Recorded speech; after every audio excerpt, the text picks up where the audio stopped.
భూ సేవలను ప్రజలకు అందుబాటులోకి తీసుకురావడంలో కీలక బాధ్యతలు నిర్వర్తిస్తున్న భూభారతి ఆపరేటర్లు వేతనాలు లేక తీవ్ర ఇబ్బందులకు గురవుతున్న వైనం.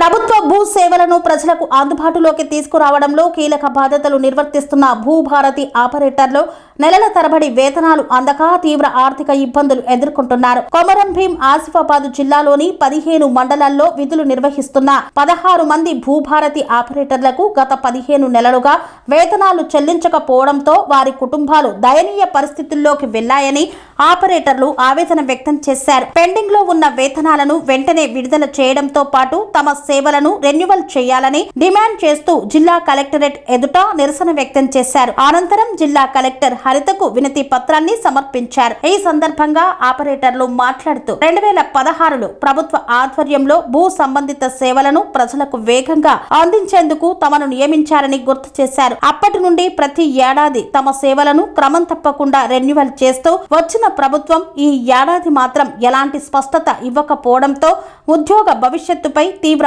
ఆందోళన నెలకొందన్నారు. గత 15 నెలలుగా ఒక్క రూపాయి వేతనం కూడా అందక కుటుంబాలను పోషించడం భారంగా మారిందన్నారు. నమస్కారం అండి. మేము కొమరం భీం ఆసిఫాబాద్ జిల్లాలో భూభారతి ఆపరేటర్గా పనిచేస్తున్నామండి. గత సంవత్సరం 2018 నుంచి మాకు గవర్నమెంట్ అపాయింట్మెంట్ చేసి ప్రతి ఒక్క మండలంలో ఒక్కొక్క ఆపరేటర్ చొప్పున మరియు డిస్ట్రిక్ట్ ఆఫీస్లో ఒక కోఆర్డినేటర్ చొప్పున కూడా ఇచ్చినారు. అయితే మాకు ప్రతి సంవత్సరం జీతము మరి రెన్యువల్ జరుగుతుండే. ఇప్పుడు ఈ సంవత్సరం అనేది రెన్యువల్ కూడా జరగలేదు. మరి 15 నెలల నుంచి జీతాలు కూడా మాకు పెండింగ్ ఉన్నాయి. మేమేం చేస్తున్నామంటే ఇప్పుడు మీ ద్వారా మీ పత్రికల ద్వారా ప్రభుత్వానికి మా యొక్క విన్నవిస్తున్నాము.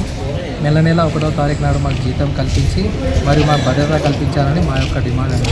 ఇప్పటి వరకు మీ అధికారుల జీతాల విషయంలో అధికారులకు కూడా మేము లెటర్ ఇవ్వడం జరిగింది. ఎన్ని రోజులు అవుతుంది? గత పోయిన 3 నెలల క్రితం కూడా చెప్పినామండి. ఇది రాలేదు ఇంకా సార్ అంటే అధికారులు ఏం సమాధానం ఇస్తున్నారు? ఫైనాన్స్ డిపార్ట్మెంట్లో పెండింగ్ ఉందని చెప్తున్నారు. ఫైనాన్స్ డిపార్ట్మెంట్ నుంచి ఇంకా రిలీజ్ కాలేదని చెప్తున్నారు. కొంచెం ఓపిక పట్టలు వస్తాయని చెప్పారు. అది చూసి కూడా మేము వాళ్ళ కలెక్టర్ గారిని కలిసి మా యొక్క విన్నపాన్ని విన్నపించినాము. వాళ్ళు కూడా స్పందించి పైన అధికారులు చెప్తారని చెప్పారండి.